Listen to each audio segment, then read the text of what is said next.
Hello and welcome to The Long View, a podcast that takes a closer look at the games people play. The Long View is generously hosted by 2d6.org. www.2d6.org is one of the best sites on the internet for board game news, commentary, reviews, walkthroughs, and special guest interviews. Go to 2d6.org for great board game information. The Long View is also generously sponsored by GameSurplus.com. GameSurplus.com is one of the premier online board game websites, and Thor and his family would be happy to meet all of your board gaming needs. Go to www.gamesurplus.com for the hard-to-find import or for the perfect game for your next gaming get-together. That's GameSurplus.com. Thanks to them, as always, for their support of The Long View. My name is Jeff Gamble, and I'm your host for tonight, and I'm very pleased to have with me today none other than the man himself, Tom Vasel. Tom was gracious enough to agree to come on the show this evening when I emailed him about what may be one of his favorite games, which is Cosmic Encounter. This is a game that has been out in some form since 1977, I believe, and it has undergone many different revisions and many different sort of incarnations, most notably its Fantasy Flight treatment that it received a few years back. I myself have played the game quite a few times, but nowhere near as much as Tom. So when I emailed him and asked him if he would be willing to do the show, I was very grateful that he responded immediately and said, yes, I would love to talk about this game. So without any further ado, I'm going to introduce Tom. And Tom, I'm going to ask you if you can just kind of tell us what was it that first attracted you to the game of Cosmic Encounter? What drew you to it? And maybe for listeners who might not be familiar with the game, maybe tell them a little bit about it as far as what the game is and a basic review of how it plays. I think I played Cosmic Encounter when I was 11. I'm 1 year older than Cosmic Encounter. And so the first version I played was the one that was done by Eon Games. It was the original game. If I'm correct, it had either 10 or 15 aliens. It wasn't very varied, and it certainly wasn't super duper quality. But when I first saw it, it just attracted me, I think because each person had a special ability, and I had never seen that in any game before. Up to that point, I'd played Strategos, Scotland Yard. Those were strategy games, but everybody was the same. This was something where people were different. And what fascinated me even more was in the game was a little catalog, and they talked about these things called expansions, something I never heard of before either, but where you could buy more aliens. And I wish with all my heart that I could buy them, but it wasn't my game, and I knew we couldn't afford to buy a game expansion. But that fascinated me, and I thought about that my whole life until I found the game 15 years later. Cosmic Encounter, for those of you who don't know what it is, it's a space game, but the space is kind of just an overlay on the game. You control 5 planets, and you're trying to conquer 5 other planets that are outside the 5 that you start with. You control them by each turn the game dictates who you will attack. You then can use you and the defender both to encourage other players to ally with you through a series of through a card play battle. Simply by playing the highest card, you will attack each other, and then the winner will will capture the planet, and the loser loses all their ships. There's other things involved with it too. I don't know if you want me to give a 10-minute explanation here, but the thing about the game is that in itself it's an okay game, but once you add in these special powers for the different players, it becomes this whole game of negotiation and going back and forth. In fact, the game can end with a dual victory, triple victory, quadruple victory. In fact, if you're playing an 8-player game, it's possible, I've never seen it, but that 7 people could win and 1 person lose. Yeah, and that's one of the interesting things about the game is that the theme, while it is present, is really only strongly, at least in my opinion, the space theme really only comes through in those alien cards. And whoever did those, I didn't have the original version like you did, Tom, but I have the Fantasy Flight version, and there's actually like little kind of flavor text on there. It gives you a little bit of background about the alien and a kind of a really in-depth description of the specific power. And, you mentioned this special powers thing, and this is something that has come up quite frequently in game design. The idea that, each player has something unique that they can bring to the table. And it really does make the game very, number one, compelling, but it also makes it, there's a lot of variability in there. And that variability is one of the things that keeps it fresh. I like the fact that you said, this is an okay game when you look at it mechanically. I think mechanically it's pretty simple.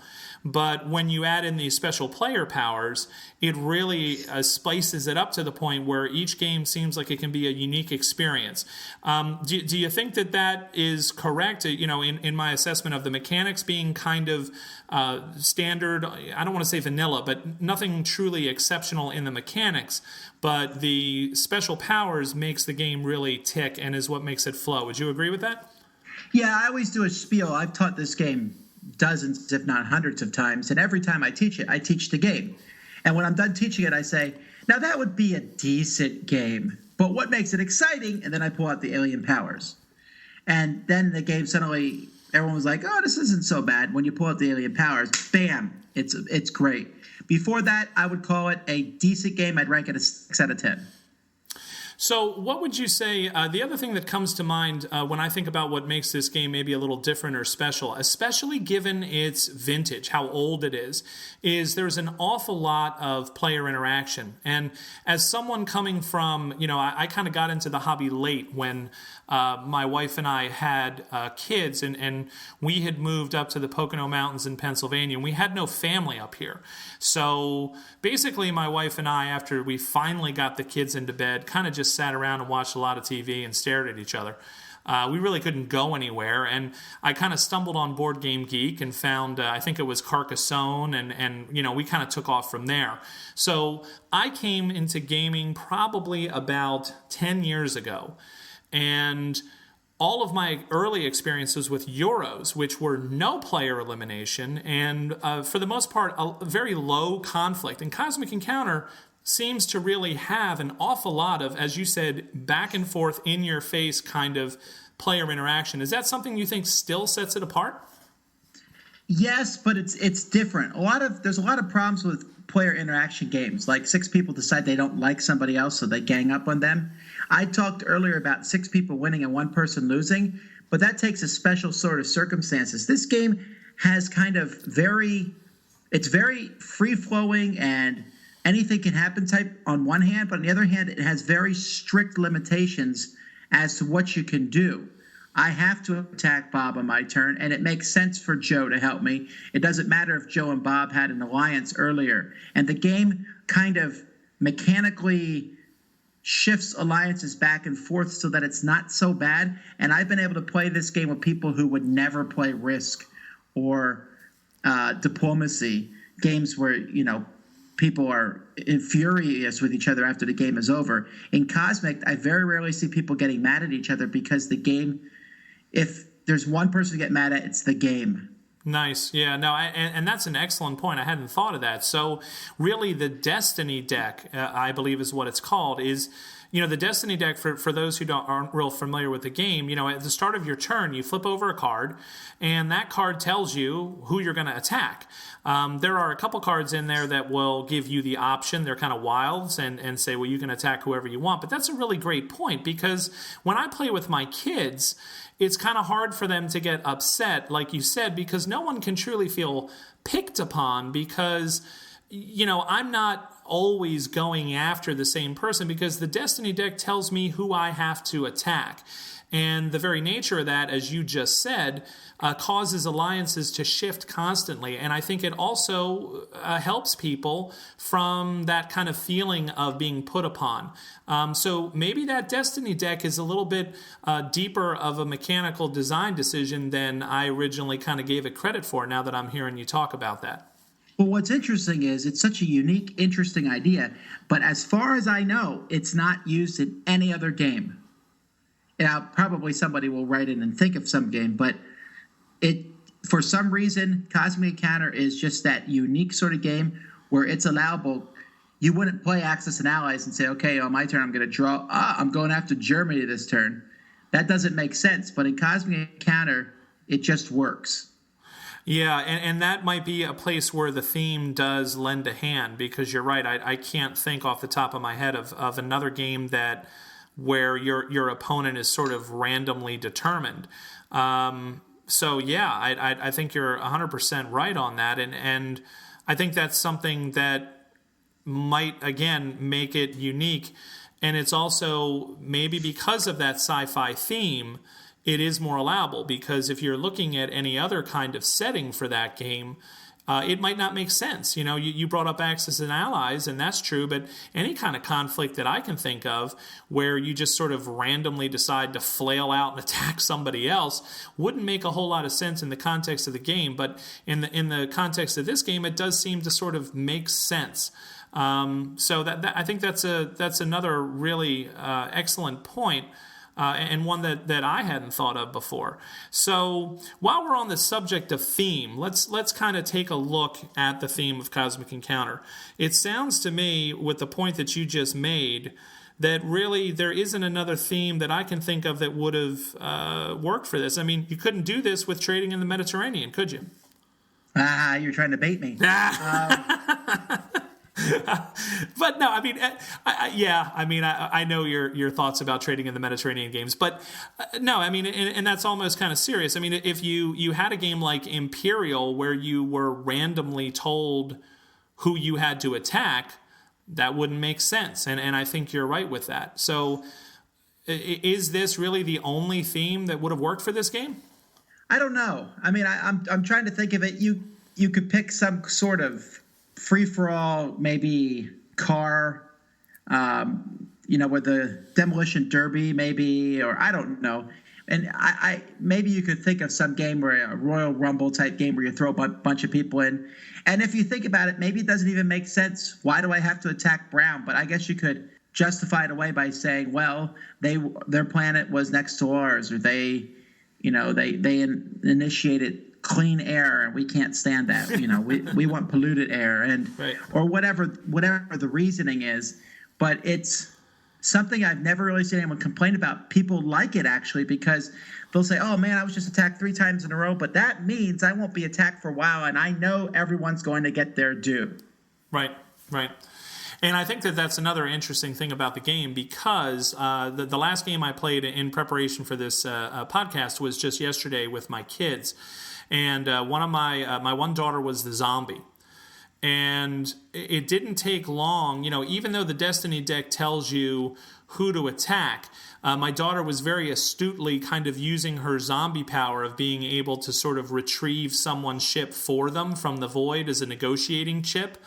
And the rest of us were kind of eyeing her kind of forces very warily, because she never really loses anything. And so her strength relative to ours, as we're kind of battling it out amongst each other, never really seemed to get much worse. As a matter of fact, she seemed to get stronger, if anything. So I think that another thing that keeps the game working is the fact that each of those alien powers, like the one I just described, is unique and effective. I had the hacker, and for the hacker, early in the game, my son made the mistake of chuckling when he got his first hand of cards, and he was, I think, who was he? He was the clone, and so he was going to be able to recycle a good card if he had one. And so I kind of, heard his little chuckle. And the first thing I did is, when I had the opportunity to attack him, I threw a negotiate card so I would lose. and I would be able to go through his hand and look at them as the hacker. And so he did have a card. He had a 40. And I snagged that card right from his hand. And so there's this kind of interesting way in which the alien powers often do kind of balance each other and make sense kind of thematically in the terms of, the way they're described on their cards. So I think there's a definite theme there. And I think that those alien powers actually help the players negotiate during the game to kind of keep things on a somewhat even keel. That being said, though, Tom, what I want to ask you about is there's been a lot written about the fact that some of these alien powers can break the game, or they're just too powerful. Have you found that to be true, or is that much ado about nothing? What do you think about that? Well, a couple things there. One is I think it's almost a moot point in the sense that Kevin Wilson is the original. There was original design team: Peter Latka, Bill Everly, and one other guy, Jack Kittredge. Then Kevin Wilson took the Fantasy Flight version and developed it, and he really balanced the powers, I think, far more than they were originally. But if you talk to Peter Latka, he's the kind of the talking voice for the designers. He'll say that he knows the powers are imbalanced. I know they're imbalanced. There's some powers that are way better than other powers. And the point of the game is, who cares? Who cares? Because the game, the players themselves balance that fact out. Let's say you play the virus. Most people, when they first play the game, they look at virus and it seems all powerful because you don't multiply your number of ships times the card you put. I mean, you don't add them, you multiply. Right. Or other people look at the loser. The loser's a very powerful one because he can say, the loser wins, and then the loser wins. Right. And those are very powerful, but because they're powerful, they basically point a bullseye on you, and it's self-balancing in the game. Not to mention, because every single game of Cosmic Encounter that you play in your life, even if you play it every day, 5 times a day, will be different. You'll always get a different grouping of powers, and you're never sure how powers will interact with one another. So I don't care if you have the quote-unquote best power in the game and I have the quote-unquote worst power in the game. I'm going to beat you, and I'm going to beat you badly. Or at least I think I am. But I never think I don't have a chance. In fact, sometimes a power looks good and isn't. For example, you mentioned Zombie. Right. The first time people play the game, they're like, Zombie, this is great. I think Zombie's in probably the bottom 5 weakest powers. Really? Okay. Now, why is that? Because all it does is it lets you keep all 20 ships. Well, la-di-da. That doesn't help you win that much. It doesn't scare me. In fact, you probably end up helping me bring some of my ships back. So thank you. I don't look at it as a powerful power. But there are some, like, I think the Pacifist is just hugely powerful. Yes, yeah. But I'm not worried if you are the Pacifist because I'm just going to try to adjust my play to counter you. So you think that the alien powers do a lot to kind of level each other out once everybody kind of knows what everybody's doing. How much of the replayability of the game is based on that? How much of the replayability is based on the people you're playing with? What do you think about that? Well, I think, and I'll probably say this later on, that the people playing the game can make it or break it. I've heard of people saying they've had bad games at Cosmic Encounter, and I certainly know it's not for everybody. But many times when someone tells me they have a bad game, I suspect they played in a bad group. If I play in a group, I can't remember the last time I played in a bad group of Cosmic Encounter because I will do my best to liven it up and encourage people to go back and forth. If everybody sits there and plays it as a game, and they sit there and they move pieces and play cards and they say, will you help me? Yes, I will help you. That's kind of boring. But if I say, will you help me fight the fleet of the evil Macrons? Look how huge they are and how tiny we are. And we also need help, sirs, because they are killing children. And what are you doing to help me? Right. Let's stop it. And when you get into that and when you go back and forth, the game becomes a blast. But players can really make or break the game. So there's a certain amount of player investment you think that is required. That sort of classic suspension of disbelief. You can't go into this with a calculating attitude. You have to go into it with a creative kind of a mindset. Is that what you're implying there? I don't think you have to. I think that it affects most people's enjoyment. I think you can go in and look at it and make the alien powers, the alien pictures disappear and just become about numbers and math, but you still need to negotiate with other people. And so I still say that despite all the cool special powers and the cool funky cards, and if you want to play with the technology expansion, the Lucres, the Moon, there's all these weird expansions you can play with, none of that matters if you can't negotiate. Well, I think that's very true, and this is a game that is high in negotiation and table talk. And I have yet to play this game with a group that doesn't engage in table talk, which is very much like you described, where people are kind of trash talking and going back and forth and sort of adding their own flavor text, if you will, to the game as they play it. But I imagine it probably could be a rather dull procedural sort of an affair if you're playing with people who aren't willing to invest in that theme and invest in, and more importantly than investing in the theme, investing in the dynamic of the game. I've played some games of Chinatown, for example, which is, to my mind, Chinatown and I'm the Boss are kind of those pure negotiation kind of games. And I've played those games with people who really just don't want to play. Like, they don't want to put themselves out there and have fun. They're just trying to just sort of, follow the rules and play the game. And it kind of makes it a dull, kind of a lifeless experience. And I think the players are really required to bring Cosmic Encounter to life. I think I agree with you there.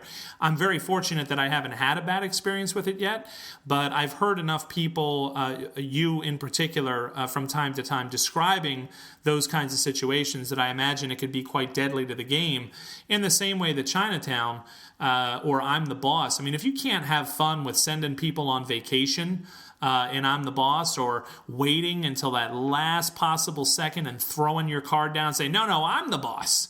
If you can't have fun with that, then that's probably just not something you should be playing, yes? Well, yeah, and one of the things, back to your original question, are the powers unbalanced? The fact that the negotiation is so important to that, if people don't negotiate, I suspect people who complain about powers being unbalanced aren't engaging in a lot of negotiation. They're just playing the game straight.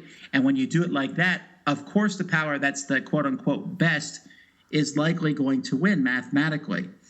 And I don't like games, and this is just a personal preference, I don't like game mechanics that have artificial catch-up mechanics. Like, for example, in Age of Steam, if you're doing really well, you have to pay more money than the people who aren't doing as well.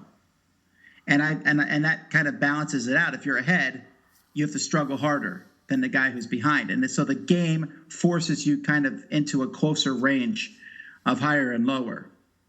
And Cosmic Encounter doesn't do that. Instead, I call it player balancing, because the players will say, he's winning, well, we're going to all gang up against him as well as we can under the rule set. And if I might be somewhat self-advertising here, I like that mechanic so much that I stuck it in my own game.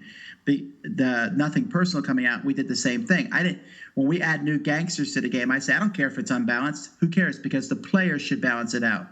That's a really interesting point. So basically the dynamic in the game, the responsibility of keeping the game balanced is not some artificial kind of a construct of the mechanics or the rules of the game, but it's up to the players themselves. And I think, again, you're absolutely right, because when I play Cosmic Encounter with my wife, she really struggles in that game. Now, the rest of us, the kids and I, are having a blast, but she kind of sits back in that game, and she does not like to negotiate. She does not like to partner. She just wants to play her cards. And coincidentally, what seems to happen is she seems to kind of get kicked around quite a bit. So I think, again, that's something else that, I would have to agree with you on, and something I didn't think about. So when we look at the game's dynamics, it's the player interaction that seems to balance the game then, in your opinion, yes? Yes. Now, what about the sort of pacing of the game? I can tell you that one of the things that I've had a little bit of a problem with Cosmic Encounter is I've played some games of Cosmic where it seems like I only got 3 or 4 turns total in the entire game. I've seen these games go really, really quickly. And so I wonder, like, are we asking for allies too much, too early? Are we maybe helping each other out too readily? Because, you know, that last kind of, the last 2 colonies that you need to get in order to win can come quite rapidly if you're not careful. So what has been your experience with the pacing of this game? What's the typical length of a game? And do you think if a game is short, like I'm describing, is that due to poor gameplay, or is that just inherent in the design, and sometimes that happens? Well, assuming the game doesn't get bogged down in extremely thematic negotiation and having what we call the game nanny, where someone keeps it moving. They flip the card and say, okay, you're attacking this person, you know, yada, yada, yada. My games usually take an hour and a half, but probably closer to 2 hours. I have played 8-player games before where one person didn't get a turn. However, I think you're looking at it the wrong way. If you said you played a game where you only got 3 turns, did the game only last 3 turns? Because I bet you played a 4-player game, right, and everybody got 3 turns, and so you actually had 12 turns. Because the great thing about Cosmic Encounter is you're never out of it. Every turn, you are actively engaged. It's very rare for both the offensive player and the defensive player to both not ask you to join in. And if they do, then their encounter is going to be very quick. But usually somebody's asking you to help them. And even if they aren't, you are actively trying to talk other people out of helping one or the other. So the great thing, one of the great strengths of Cosmic Encounter is I never sit back ever. You can't go to the bathroom even. You got to play. You're there because you're involved in every decision. So you get 2 turns where you are the quote-unquote active player, right, but you're active the whole game. That's true. And that's another good point. I know I keep saying that. It sounds bad, but it's true. That is another good point, that, you know, everybody is actively engaged. You really can't take the bathroom break. And I know this is true, not just because you said it, but because in the last game I played, my daughter said, I'll be back. And, you know, she wanted to run off to the bathroom, and we had to stop. We couldn't continue because you can't play this game without the full complement of players. Most of my plays have been with 4 players. I've never played with 8. I've played a couple times with 5. And so, yeah, sometimes I have had that experience where, you know, the game goes fairly quickly, you know, but you're saying that it almost is moot because everybody is engaged. And I would agree with you there. Maybe that's just my own kind of lens, looking at it as, you know, when I'm the lead player, you know, that's my turn, and I'm kind of looking forward to that, and I'm excited about that. So if I only get a few turns, I'm like, man, you know, that was kind of short. But maybe that is the wrong way to look at it, since everybody is so intimately involved in everybody else's turns. Yeah, it's really interesting in that regard. And you know, you mentioned 8-player game. I don't often play with 8. It's a very rare thing. I'm usually playing with 5 or 6. 6 is my favorite number to play the game with, although 5 is pretty good too. It works with 4 pretty fine. In fact, the online version, which is what you can play if there's no one else around to play, also works really well with 4. I wasn't aware that there was an online version. Can you tell us where that lives? I believe it's Cosmic Encounter Online. It's been a bit since I played it, but I know that it's very actively run by the designer of the game himself, Peter Olatka. They're always working and playtesting and balancing. All right, it's not Cosmic Encounter Online, but I'll find it's CosmicEncounter.com. Okay. CosmicEncounter.com. All right. CosmicEncounter.com, and you can go online and play. And it says right now that 311,000 games have been played online. Wow. So, and you can play against robots. And even though you would think that would be a terrible game because they don't negotiate with you, it's still not bad. Well, that sounds great, and I appreciate you letting us know about that because I wasn't even aware of it. I know that on the Board Game Geek page they usually will have that listed, and I probably just missed it. So I appreciate you letting us know about that because it is a game that, you do have to have, I think, a minimum of 4 players to play. And, I think it's one of those cases where it probably is the more the merrier. I think it's a great solution for, people like myself who don't get to play it an awful lot. One of the other things I want to talk about, when I look at this, when I do the podcast episodes, I try to look at this framework that Oliver Kiley kind of came up with and that I've adopted. And one of the things that he talks about in this framework when you're looking at a game critically is the sort of decision space in the game and the sort of strategic opportunities. So I'd like to kind of touch on those because I think Cosmic Encounter is one of those games that kind of gets a little bit of a rap as being just sort of an experience game.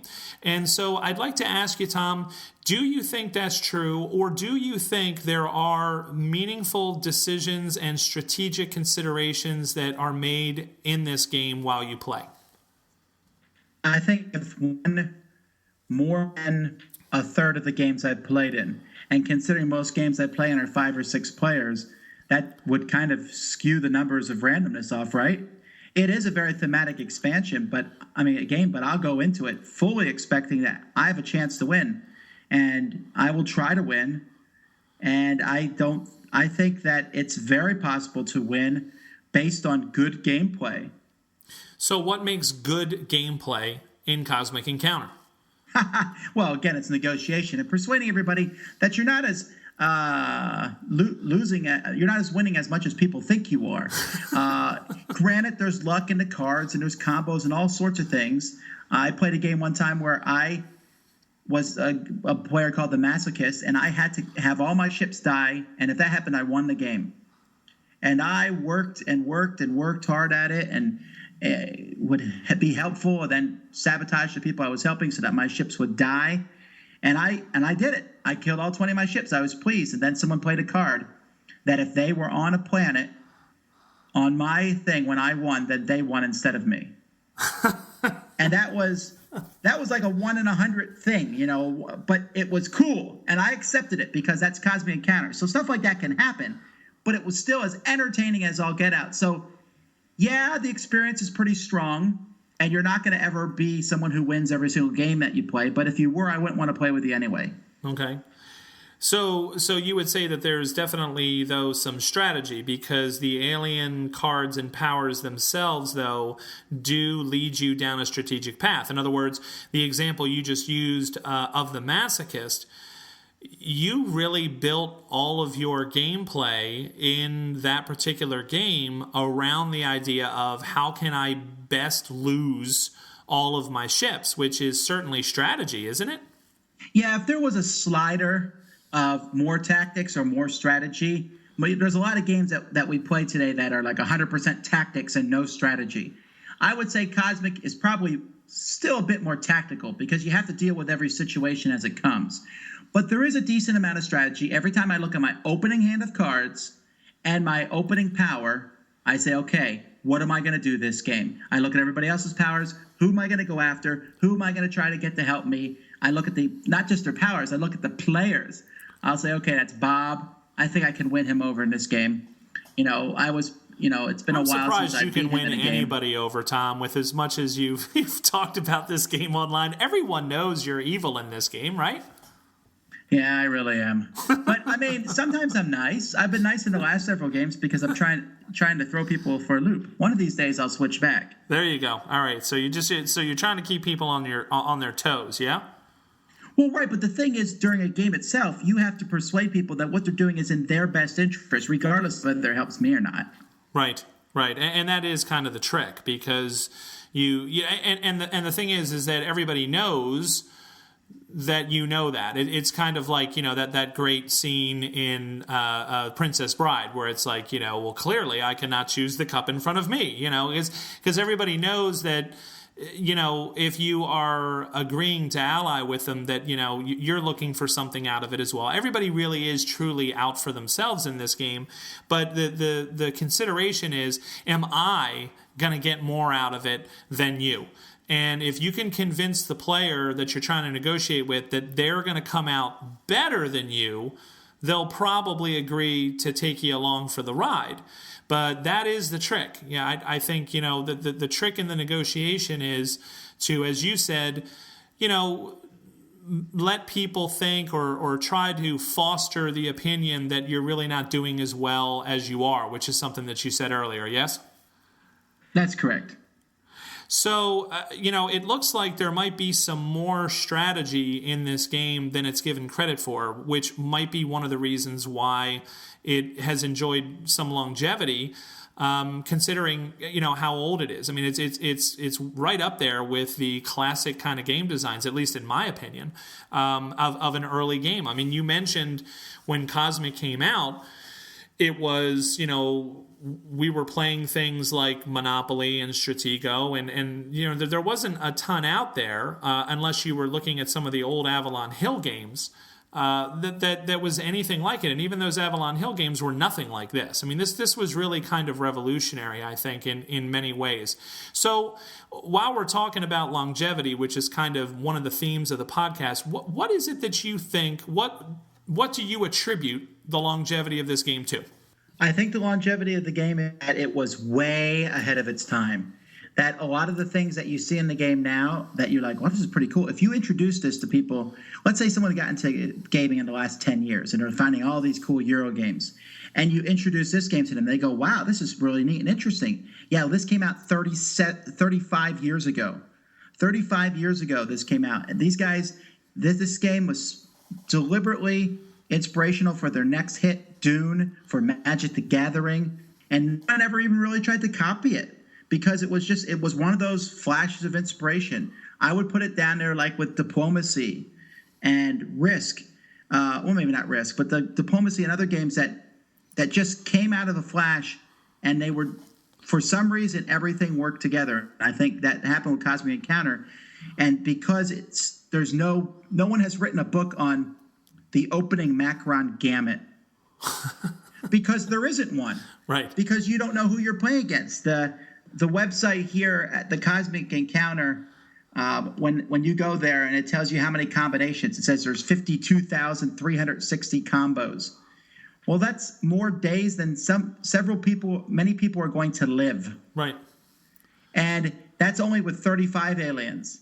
I believe the sets I have, the Fantasy Flight set, which comes with 50 aliens, and then I believe I have another 50 from the expansions.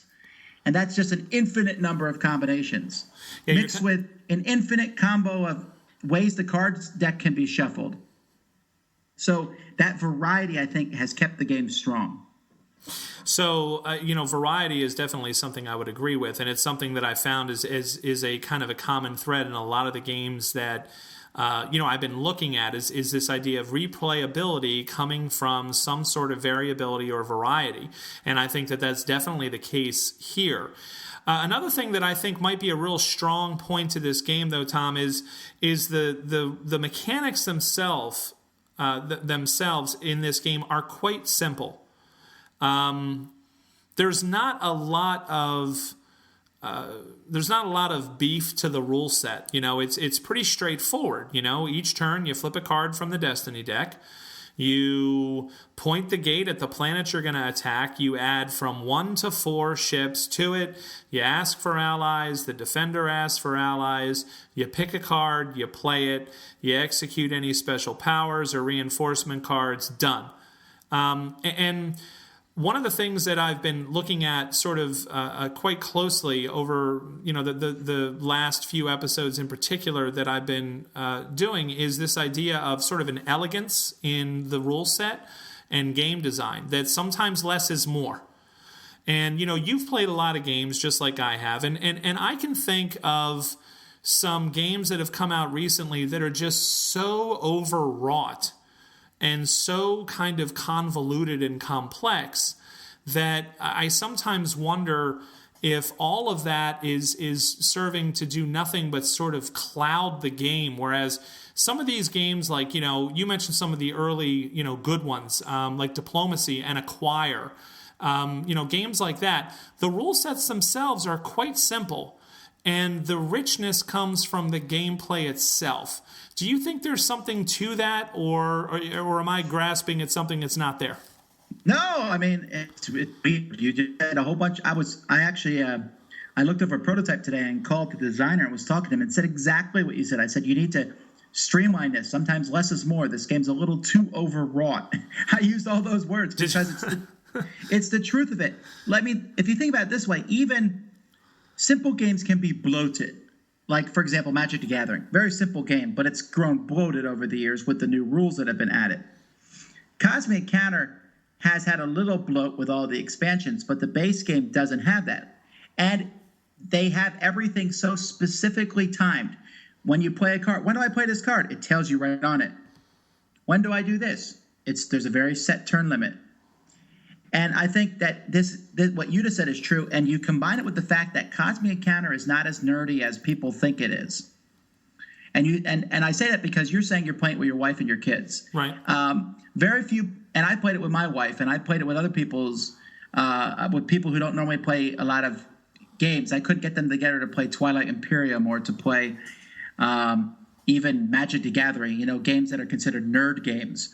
But Cosmic Encounter seems like a nerd game, but when you explain it to people, they're like, "Oh, this isn't so bad." They don't even look at themselves as conquering planets as a glorious void. They just say, "Oh, I need to get my ships over here," and they look at it almost a little bit more mechanically than thematically, except the thematics all come from interaction. Right. And most people like that. It's almost like just a space-themed family business.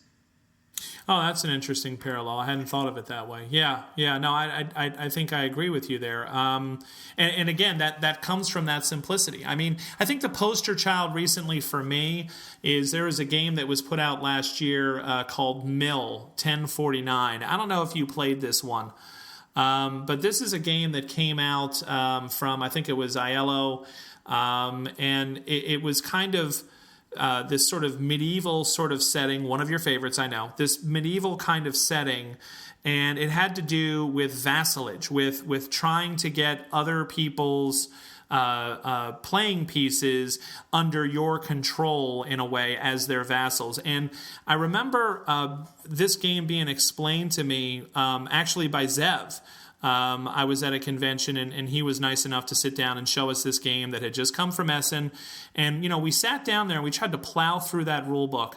And I swear it was like trying to walk through molasses. It was so dense with rules and exceptions and, so many different kinds of phases and parts and these interlocking pieces that it wasn't fun for me, and I'm kind of finding the more games I play, the more I'm steering away from games that are sort of needlessly complex and gravitating towards games like Cosmic Encounter, or another example of a, quote unquote more serious game. The rules in Imperial are quite simple.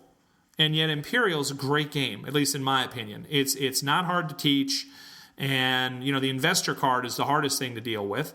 And the rest of the game is just that great kind of player interaction back and forth. And I really appreciate simple rule sets now. And so I think the mechanics and the rules themselves might be another reason why this game has had so much longevity. Tom, one other question I want to ask you about. As a person who's played this game just a tremendous amount, do you see any areas, despite how much you love this game, where this game could be improved or where there might be a problem other than what we've already talked about, which is if you play it with the wrong group of people who aren't going to invest in the experience, it's going to be dull. Is there anything that you would change about it? No.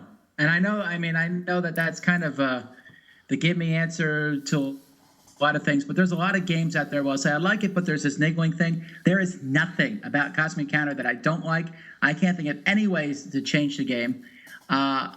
You might argue with me over some of the stuff that the expansions in the earlier games like Lucre and Moons did, they haven't reintroduced those yet. And if they do, they might fix them because they were a little wonky. But especially the Fantasy Flight version, it's so polished, it's so smooth. My only problem with it is that no one has produced a deluxe version of it.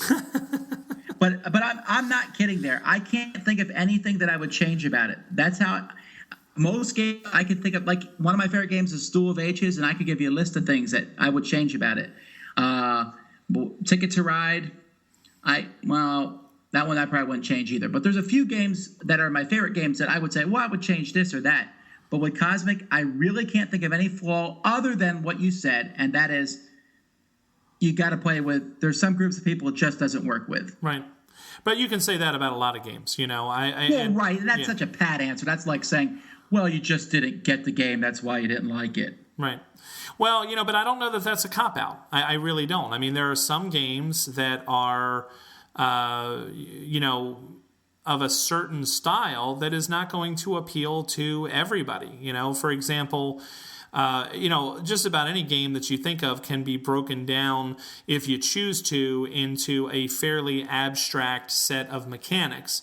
But I don't really particularly care for abstract games. I realize they're good. I realize that people really enjoy them and that they have a lot of merits, but it's not for me. I don't really enjoy abstract games. So I can't really, fault a game like, Devon or Zerts or whatever, and say, oh, well, it's not a good game because it's just not for me. And so it's not a fault of the game if it doesn't speak to me. And I think that that's not as much of a cop-out of an answer as some people make it out to be. For example, I brought up Chinatown earlier. That game, if you're not into negotiating, if you're not into trading and wheeling and dealing, you're not going to have any fun at all playing that game. It's going to be a painful experience to you, so why would you ever do it? But it's not the fault of the game. The game, I think the only time it's the fault of the game, Tom, is if the game doesn't deliver what it intended to deliver. Does that make sense? That's true. So you don't really have anything that you have complaints over, although you do mention a deluxe version. So I got to ask you, what would be in Tom Vasel's deluxe edition of Cosmic Encounter? Because it's really only a Kickstarter project away, right? No, I didn't say that. No, I have someone painted my ships for me, which has just been superbly cool. And so I like that aspect of it. I would have nice wooden planets that were painted with all different cool wooden things. I would have linen finished cards that were in this box that when you open it up, all the cards were in different sections, including all the different spaceships. And there would be holographic aliens when you press the button. See, I'm going too far already. That's more of a joke than anything else. I'm really happy with my game copy of it. I play it quite a bit. And here's the weird thing. I'm an expansionitis kind of guy. Yeah. If a new expansion comes out, I'm like, woo, what can I add to the game? If a new Cosmic Encounter expansion comes out, and I know there's at least one more being planned, there's like a fan expansion in the works. But if no new one, like if right now Fantasy Flight said we're going out of business and we will never make another expansion for Cosmic Encounter, I would be completely satisfied with the game as is. There's 100 aliens. There's like 7 variants. You can play with up to 8 players. It's awesome. I don't need anything else. Anything else is just gravy. Yeah, I think I'm inclined to agree with you there. And one of the things that I really got to give Fantasy Flight a lot of credit for, there's 2 things I wanted to bring up that I haven't brought up yet. Number one, I don't know what the original design, the Eon, or Aeon, I don't remember which it was, design of the game, but I love the little plastic stacking ships. I mean, from an ergonomic standpoint, of playing the game and keeping track of things, these little stacking plastic ships I think are brilliant. I love them. I like how they feel. I like how they stack.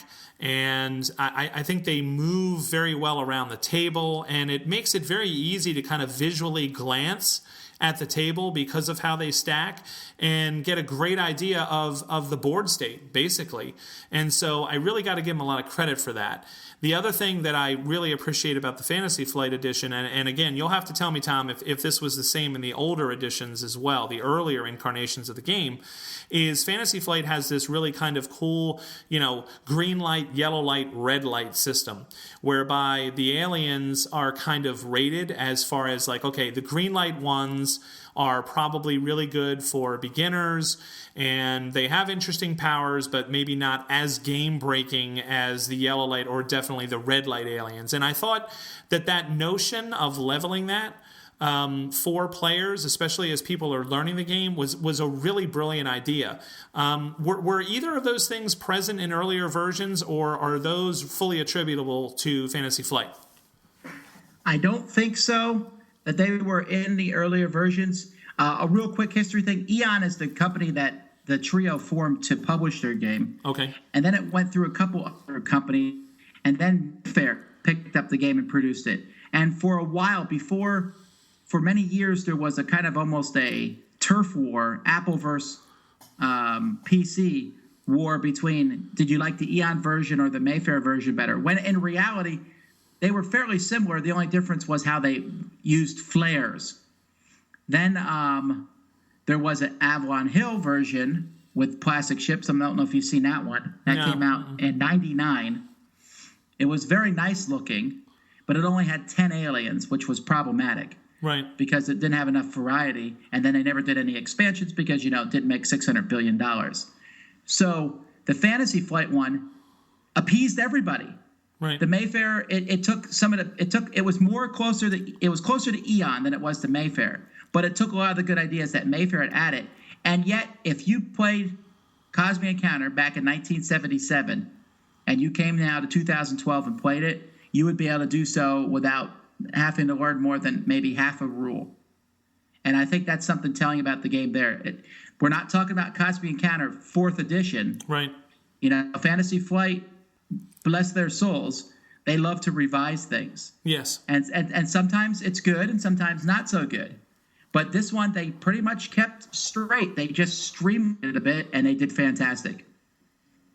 Yeah, I forget what your question was. Sorry. No, that's fine. I was just curious if the leveling of the aliens was something that was present in earlier versions of the game. And I don't think so. I remember when more Cosmic Encounter came out from Mayfair, in the book it said, don't combine these with these. And I remember specifically doing the Tom Vassell thing where I would go through and say, I will not play these aliens unless everybody here has played the game 4 times. Because some of their aliens were just over the top weird. Right. There's still a few like that. I don't know. Do you have all the expansions? No, actually I don't. I've been trying to get my hands on some of them as my kids have gotten older and have been able to play the game, because it's really not my wife's favorite game. And I have one of my good gaming buddies who played it quite a bit, but he had a couple bad experiences and said, it was the one game that he almost rage quit. So I got to find out from Lloyd why it is he almost rage quit on Cosmic Encounter. But, I haven't had as much opportunity to play it, but now that my kids are getting older and they enjoy the game quite a bit, I'm probably going to be looking, have an eye towards those expansions. So, Tom, while we're talking about the expansions, are there any expansions that you would recommend more than others?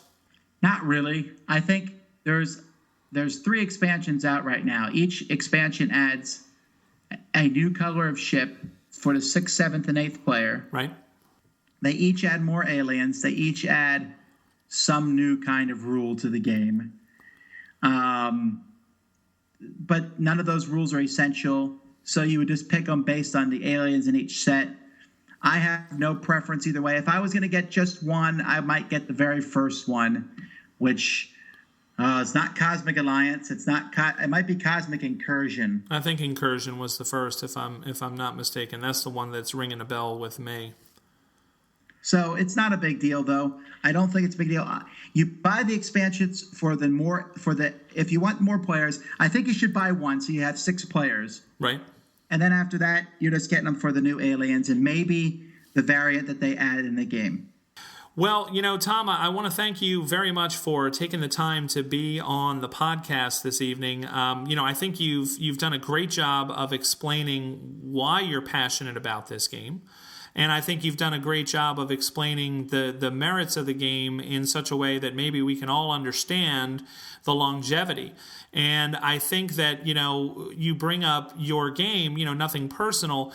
And I think maybe one of the greatest compliments that you can give is when you look at a game that's so inspirational to you that you want to incorporate a piece of that or a part of that into your own design. So I, for one, am really looking forward to see how it is that you've incorporated this idea with these varying kind of gangsters into your design in your new game. So if that's going to bring a little bit of cosmic to that kind of setting and world, I think that's going to be very interesting. So I want to thank you once again for taking the time to do it, and I would encourage anybody who's listening to post any comments or questions you have for myself or Tom over at www.2d6.org or on the Board Game Geek Guilds.